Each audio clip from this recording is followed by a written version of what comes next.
Entonces es Hechos capítulo 2.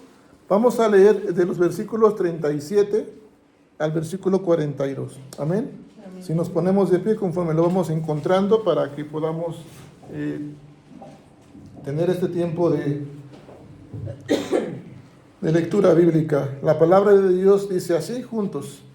Al oír esto, se compungieron de corazón y dijeron a Pedro y a los otros apóstoles: varones hermanos, ¿qué haremos?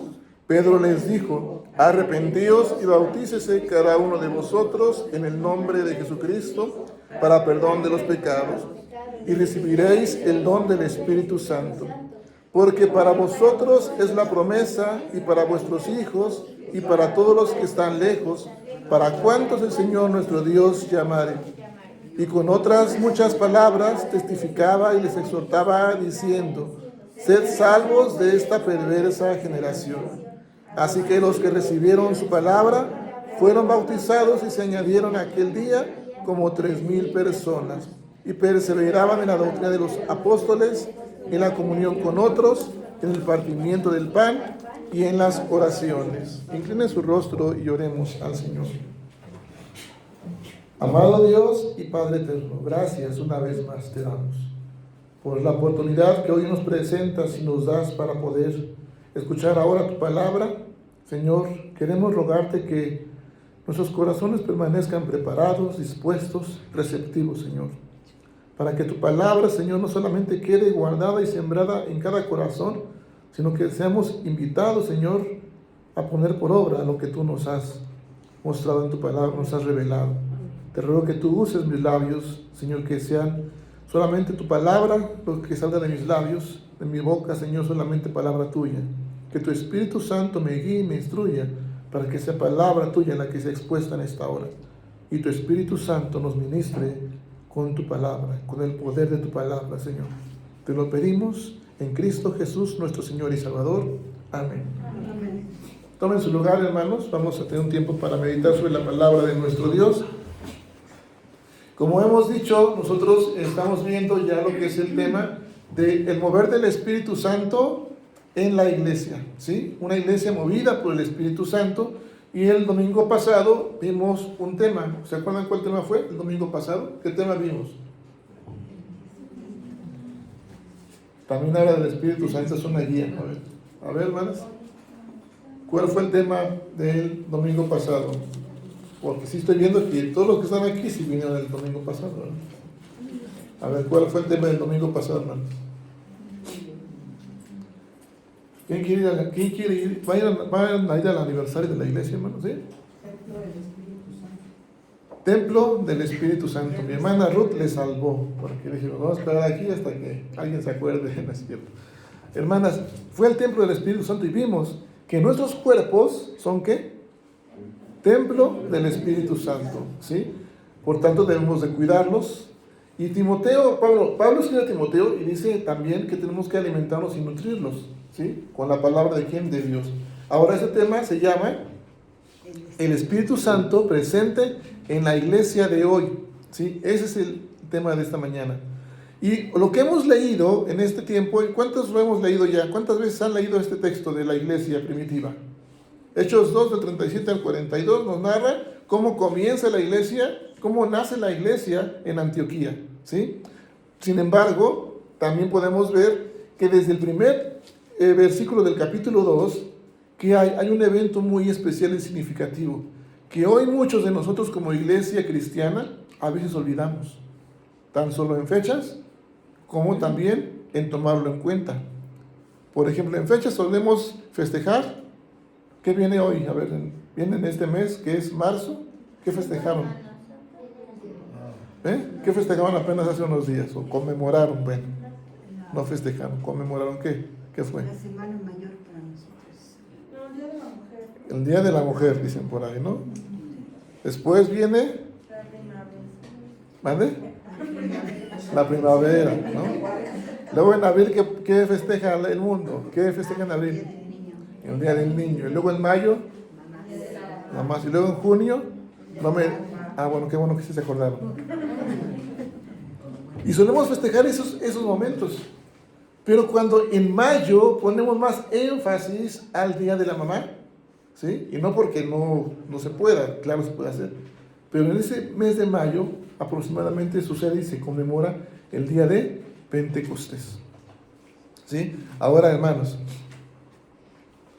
todo esto nos va a narrar el capítulo 2 de los primeros versículos, la venida del Espíritu Santo. Del 1 al 13 van a narrar la historia en Hechos, en el capítulo 2, la venida del Espíritu Santo, el día de Pentecostés. Después viene una predicación de Pedro, donde muchos oyeron, creyeron, fueron bautizados y fueron añadidos ¿a dónde? A la iglesia. Y es como nace la iglesia. ¿Cuáles fueron los efectos? Ustedes los van a poder ver del versículo 14 al 36. Vamos a ver algunos efectos de la iglesia, o del 37 al 47. Dice que hubo temor en toda persona. También que después ellos como iglesia ya consolidada tenían todas las cosas en común. Después perseveraban cada día en el templo. ¿Cuánto perseveraban? Todos los días, no solamente los domingos. Partían el pan y comían juntos. Alababan a Dios también. Perseveraban también, decía unos en el versículo más de lo que hemos leído, en la doctrina de los apóstoles. Y después el Señor añadía a los que iban a ser salvos a la iglesia. Ante todo esto, hermanos y hermanas, los versos 37 al 42, vemos una promesa de Dios para nuestras próximas generaciones. ¿Qué dice el versículo 40, versículo 40, ¿qué dice? Y con otras muchas palabras testificaba y les exhortaba diciendo: sed salvos de esta perversa generación. Sed salvos de esta perversa generación. ¿Quién advertía aquí? ¿Quién escribe Hechos? ¿Qué enfrenta hoy la iglesia, hermanas? ¿Qué enfrenta la iglesia en esta, o la iglesia de hoy, qué es lo que está enfrentando? ¿Por qué el autor del libro de Hechos está diciendo sed salvos de esta perversa generación? Porque dice, y con otras palabras les testificaba diciendo, ¿cómo? Y les advertía diciendo, sed salvos de esta perversa generación. ¿Alguien sabe lo que significa perverso? Malo, ¿qué más? Malvado, ¿qué más? Cruel, que causa daño intencionalmente, que se complace en hacer mal, el mal. No está bien la persona que es perversa, no está bien si no siente no se siente satisfecho si no hizo algún mal o no dañó a alguien. Esa es la perversidad. Se narran entonces las características, los principios de la iglesia primitiva, de cómo se caracterizaba la iglesia primitiva. Fíjese, decía, perseveraban ¿en qué? En la doctrina de los apóstoles, en la comunión los unos con los otros, en el partimiento del pan y en las oraciones. Versículo 42. Tenemos que analizar, hermanos, y examinarnos cada uno el día de hoy. ¿Cómo está nuestro corazón?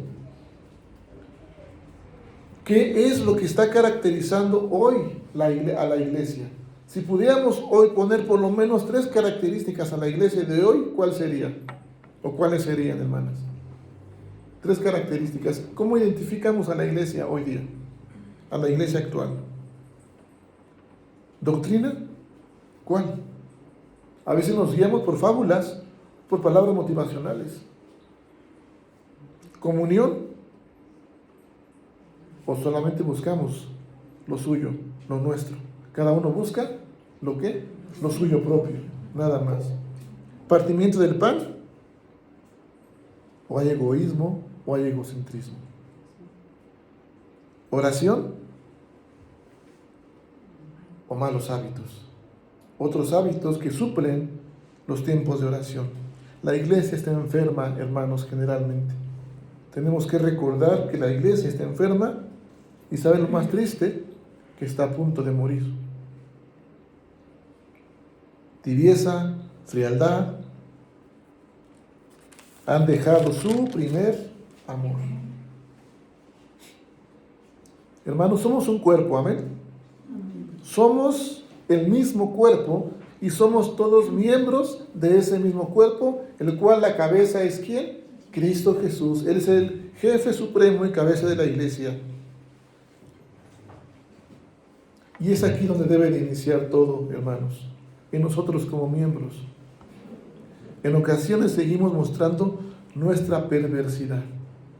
¿Sabía usted que nuestro corazón está inclinado siempre a hacer lo malo, como seres humanos? ¿Sí sabía eso? De hecho, hay una doctrina bíblica que caracteriza a la iglesia presbiteriana: la depravación total del hombre.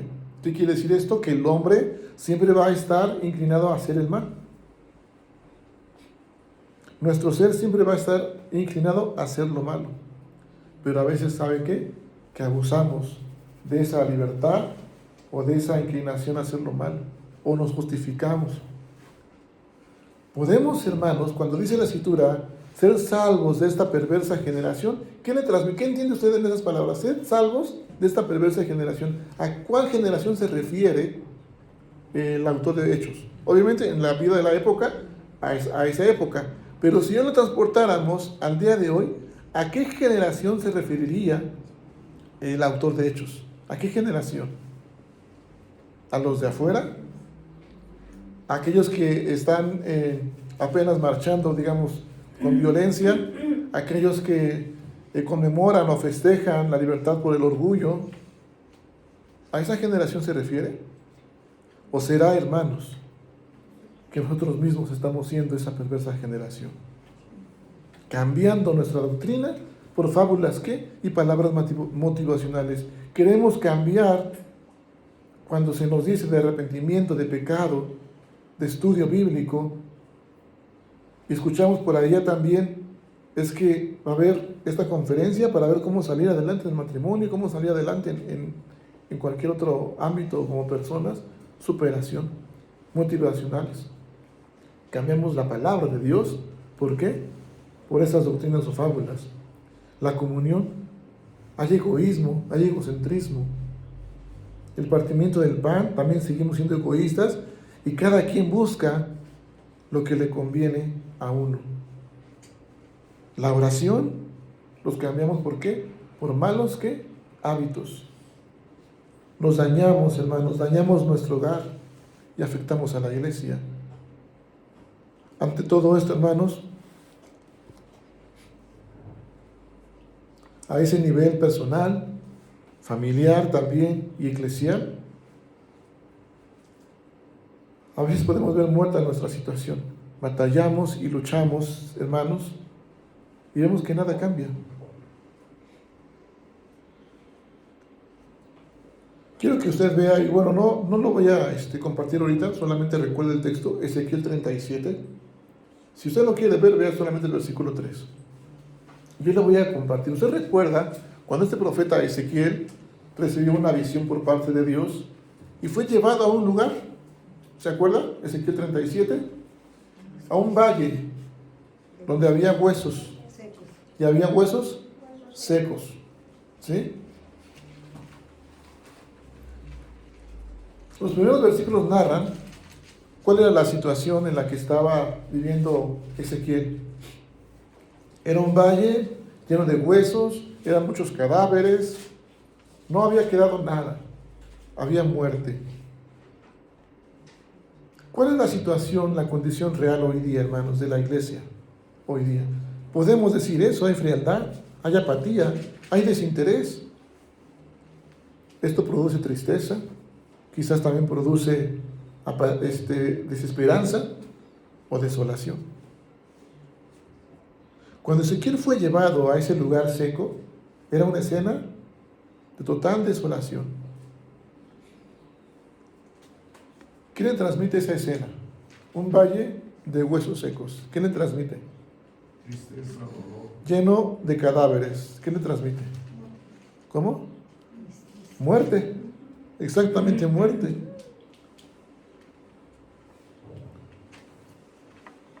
Así podemos ver quizás la iglesia de hoy. Así nos podemos ver como iglesia al día de hoy. Y Dios hizo una pregunta, ve el versículo 3, a Ezequiel. Le dice a Ezequiel: hijo de hombre, ¿vivirán estos huesos? Si nosotros transportamos esta escena, hermanos,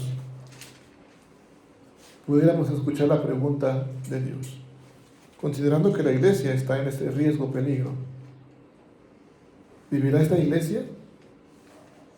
¿Misión Vida Nueva? ¿Vivirá? ¿Será congregación? ¿Será iglesia? ¿Qué respondería usted, hermano? Honestamente, ¿qué respondería? Honestamente, ¿qué respondería? ¿Qué le respondería a Dios? ¿Vivirá la misión? ¿Será congregación? ¿Será iglesia? ¿Tendrá terreno? Amén. Ahora fíjese bien, hablamos de la iglesia, no hablamos de este lugar, no hablamos de qué, del edificio, hablamos de esta misión en este momento, hermanos. Hablamos de iglesia como nosotros mismos, miembros del mismo ¿qué? Cuerpo. En Ezequiel y en nosotros, hermanos, en Ezequiel era prácticamente imposible que esos huesos volvieran a la vida, a menos que Dios ¿qué? Interviniera y los volviera a la vida. En nosotros, hermanos, a veces también es prácticamente imposible. Ahorita yo escuchaba que decían, bueno, sí, será congregación, será iglesia, tendrá terreno. ¿Qué más, hermanos? Dije hace rato. ¿Tendrá vida? ¿Vivirá esta misión? Honestamente, ¿qué respondería usted a Dios? ¿O no le cree al Señor o sí? Sí, vivirá. ¿Sí? Y bueno, entonces, hermanos, si tenemos esa respuesta, ¿por qué cuando se nos cita a estudios y oraciones no venimos? Porque somos nosotros la iglesia. ¿Por qué cuando se nos cita, tiene alguna actividad la misión, nos fijamos más en quién llegó tarde y por eso me desanimo y ya no voy? Mis amados hermanos, ponemos nuestra mirada, nuestra mente, ¿en quién? En el hombre, en el ser humano. Nosotros mismos. Así hubiera pasado con Ezequiel si se hubiera fijado en los huesos. No, ya no tendría miedo. Era prácticamente imposible y tendría razón Ezequiel. A menos que Dios interviniera, esos huesos volverían a la vida. Y así Dios lo decidió, intervenir en medio de un valle de huesos secos, lleno de cadáveres, donde una escena transmite muerte. Dios decidió intervenir y ¿qué? Volver a la vida a esos huesos.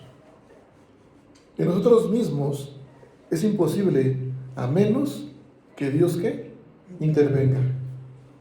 Y también eso fue lo que Dios decidió y lo hizo desde un principio, desde los primeros padres cuando cayeron, sí los expulsó del Edén. Pero después Dios dijo, yo no quiero que mi creación ¿qué? Se pierda. Y por eso tomó la condición de siervo en Cristo Jesús para entregar su vida por nosotros. Es decir, Dios, nuestro Padre eterno, lo que Él había dicho en su palabra, que no iba a pasar por alto el pecado, así lo hizo. No iba a dejar inmune al pecador. Y así lo hizo. Pero ¿sabe qué? Que nosotros no tuvimos que pagar. ¿Quién pagó? ¿Quién tomó nuestro lugar? Jesucristo. Tomó nuestro lugar. Por eso es de que a menos que Dios intervenga, entonces habrá restauración. ¿Ya se fijó lo que dijo Ezequiel cuando le hicieron esa pregunta? ¿Vivirán estos huesos? ¿Cómo respondió Ezequiel? Versículo 3, la segunda parte. ¿Qué respuesta dio? Señor Jehová, tú lo sabes. En medio de la prueba, de la circunstancia, de la mortandad, de un matrimonio quebrantado, de una familia quebrantada, dividida, de una iglesia quizás que puede estar quebrantada, en medio de eso, el creyente, el ser humano responde, ¿por qué Dios? Si yo estoy, ¿qué? Orando. Pero si yo hago esto y el otro. Y Ezequiel no respondió así. Él dijo, Señor Jehová, ¿tú qué? Lo sabes. ¿Quién le transmite esto? Ezequiel respondió con humildad. ¿Sabía lo que se le había hecho, se le había llamado a Ezequiel a hacer? Si usted va conmigo, versículo 4 de Ezequiel 37. Ezequiel recibió una orden de parte de Dios. para que él viera cómo sus huesos volverían a la vida. Si está conmigo, a ver, ve ahí, el versículo 4, ¿qué dice? Me dijo entonces, profetiza sobre estos huesos y dile, huesos secos, oí palabra de Jehová. Ajá. ¿Y qué pasó después? Así ha dicho Jehová el Señor a estos huesos. He aquí, yo hago entrar espíritu en vosotros y viviréis. No lo lean. ¿Qué pasó después? Dice la escritura que después empezaron los tendones, los ligamentos, ¿a qué? A unir a esos huesos. Y después fueron cubiertos, ¿por qué? Carne. Por carne, por piel. Ajá. Pero, es decir, volvieron ¿a qué? A unirse, a restaurarse. ¿Pero qué cree? No había espíritu en ellos, todavía no había vida. Aunque Ezequiel obedeció, de manera inmediata entró en acción el poder de la palabra de Dios. Los huesos se unieron, pero aún no tenían vida. Y a veces nosotros estamos así. Escuchamos la palabra de Dios, hermanos. Somos cristianos a medias. Queremos escuchar lo que nuestros oídos quieren escuchar. Y por eso la iglesia está siendo afectada. Sin embargo, Dios le da otra orden a Ezequiel. Y le dice, clama al Espíritu. Y Ezequiel dijo, y le clamó al Espíritu, ven. ¿Cuántas veces usted ha orado porque el Espíritu de Dios reavive su corazón? Santifique su vida. ¿Cuántas veces ha orado por eso? ¿Y cuántas veces ha orado porque el Señor le otorgue esto y esto, buscando su beneficio, presentando una lista de qué? De peticiones. Así Dios mismo mira a su iglesia, hermanos. Y usted y yo somos parte ¿de quién? De la iglesia. Somos la iglesia. Ahora, quizás hoy está pasando por una dificultad. Quizás haya orado bastante por la vida espiritual de sus hijos, por la vida espiritual de la misma iglesia. ¿Qué nos dice la palabra? Para que podamos lograr recordar, no solamente recordar, sino retomar los principios de la iglesia primitiva, que dijimos eran ¿cuáles? ¿Perseveraban en qué? En oración. ¿En la doctrina de quién? De los apóstoles, es decir, lo que ellos habían visto y oído, ¿de quién? De Jesucristo. El día de ayer que tuvimos un desayuno, no recuerdo cuándo fue, creo que fue el sábado, no recuerdo, pero nos decían allá en la conferencia, que este libro de los Hechos, antes se llamaba Hechos del Espíritu Santo. Después se llamó Hechos de los Apóstoles. Los apóstoles que escribieron o que vieron eran testigos audibles y visibles también de la resurrección de Jesucristo. Ellos escribieron esto inspirados por el Espíritu Santo. Por tanto, hermanos, perseveraban ¿en quién? En la doctrina de quién? De los apóstoles. Lo que habían visto y oído que había hecho quién? Jesucristo. Pero nosotros a veces nos inclinamos más por lo que queremos escuchar. ¿Cuál era otro principio después de perseverar en la doctrina de los apóstoles? Compartir el pan juntos. Tenían todas las cosas en común. Y perseveraban ¿en qué más? En la oración. 3 cosas, hermanos. ¿Por qué el creyente hoy día en la iglesia no está reflejando eso, hermanos? Por buscar su propio beneficio. Pero somos parte de la iglesia. Porque a veces nosotros mismos no estamos siendo ejemplos en nuestro hogar de una vida que tenga un hábito de ¿qué? De leer la palabra, de estudiarla, de compartirla en la casa, de meditarla en la casa, en la familia, de instruir a los hijos. Pero sí, compartimos más tiempo regañando a los hijos porque no leen la palabra, pero uno mismo no lo está haciendo. Pero sí también invertimos otros tiempo en otras cosas. Ahora, hermanos, compartir el pan juntos. Desde diciembre, hermanos, con todo el amor del Señor, yo les había dicho, Vamos a hacer devocionales. ¿Quién invita a su casa a una persona nueva? Hacemos una noche navideña. Inviten a alguien. ¿Y qué cree? ¿Cuántos devocionales hicimos? Porque todos levantaron la mano. Ninguno, hermanos. Por eso es que ahora en este mes compartimos las visitas y vamos a su hogar. Por eso es que apenas el domingo antepasado o pasado les había dicho, voy a visitar y yo no les voy a avisar. Y si no, pregúntenle a mi hermano Leo. Hermanos, queremos solamente lo que nos conviene. En nuestro hogar no está presente el Espíritu Santo, está presente nuestra decisión a veces, lo que nos conviene nada más. Perseveraban también ¿en qué? En la oración. Mis amados hermanos, la iglesia requiere una transformación. Si hay enfermedad, si está a punto de morir, el Señor le había dicho a Ezequiel, y Ezequiel ¿qué hizo? Atendió y obedeció. La primera orden. Después la segunda orden dijo, clama al Espíritu, y esos huesos ¿qué? Vivirán, tendrán aliento. Ese soplo que Dios dio a esos huesos con su Espíritu Santo fue el mismo soplo que le dio a usted cuando fue creado desde el inicio de la creación. Ese mismo soplo es el hálito de vida. Por tanto, hermanos, si nosotros atendemos las órdenes de Dios, obedecemos y clamamos al Espíritu, tenemos que recordar algo, hermanos, que en nuestra vida familiar, que en nuestro entorno familiar, en nuestro hogar, en la parte eclesial, su presencia va a renovar nuestra fe. Aunque estén muertos, aunque se hayan muerto, tendré mi esperanza en que Dios, el dador de la vida, va a volver ¿a qué? A la vida, a la iglesia, a mi familiar, a mi hijo, a mi esposo, a mi esposa, a mis padres. Nos va a volver ¿a qué? A la vida y al camino.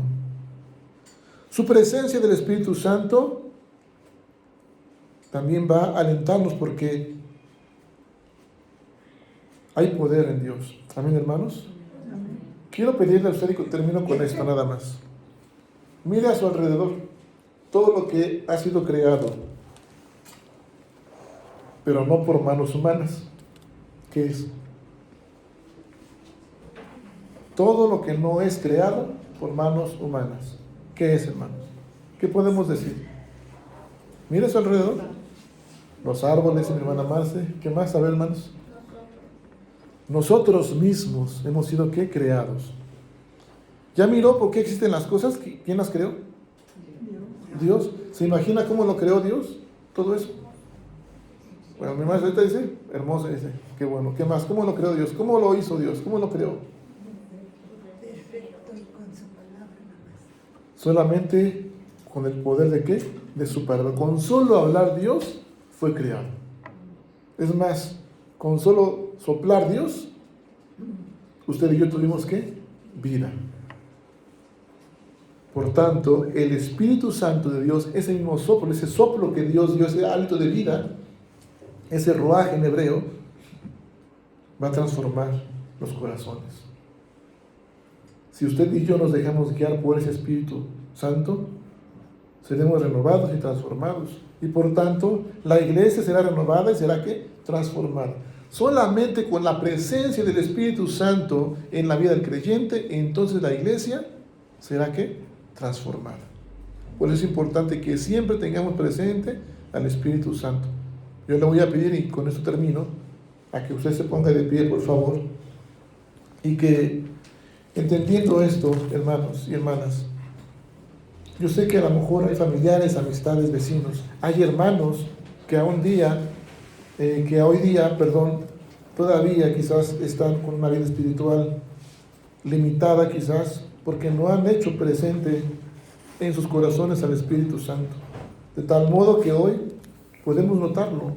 A veces la iglesia, este lugar se llena, a veces no. Pero ahora que usted ha escuchado la palabra, es porque Dios le quiere usar a usted para que transmita esa palabra. Y pueden ser sus hijos, pueden ser sus amistades, sus padres, no sé. Puede ser algún hermano que usted le estime en la fe. Usted va a ser usado como instrumento para compartir la palabra. Y va a ser usado como instrumento de Dios para la transformación de esta iglesia. Amén, hermanos. Así que créale a Dios.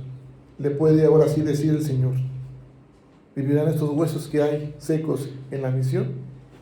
Señor Jehová, solamente tú lo sabes, pero a ti te creemos. Amén, hermanos.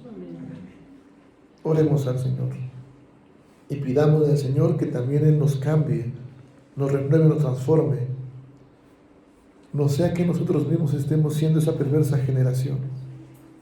Que nos ayude a perseverar en su palabra, que nos ayude a perseverar en la unidad que ya está en Cristo Jesús, y que nos ayude a perseverar cada día en el templo, en las oraciones, comenzando desde nuestro hogar. Señor soberano, en el nombre de Jesús, te damos gracias por tu palabra y porque, Señor, hoy nos recuerdas, eterno Padre, que aunque las situaciones se puedan ver muertas y secas, con el solo poder de tu palabra, con el soplo, Señor, de tu Espíritu Santo, renueva nuestra confianza en ti, Señor. Nos recuerdas que tu presencia, Señor, transforma y renueva, y que tu presencia, Señor, siempre está con nosotros. Ahora te rogamos que nos guíes, que nos dirijas, que hagamos presente, Señor, a tu Espíritu Santo en cada uno de nosotros, para que podamos reflejar tu imagen, tu carácter hacia los demás. Toma nuestros corazones, Señor. Toma tu iglesia, Señor, y reavívala, Señor, para tu gloria y para tu honra. Por favor, eterno Dios, y haznos instrumentos tuyos para compartir esta palabra a aquel que no la ha escuchado, Señor, aquel que no necesita. Pero también hazme instrumento, Señor, para que yo comience en mi hogar como ejemplo, Señor, reflejando esa imagen, ese carácter, esa entrega y esa santidad, para traerla aquí a la iglesia, Señor, y contagiar, de manera que podamos, Señor, nosotros unirnos, Señor, los unos a los otros, reflejando esa imagen, ese carácter y esa santidad tuya. Por favor, Padre eterno, te lo rogamos en Jesucristo, nuestro Señor y Salvador. Amén. Amén. Amén. Vamos a continuar.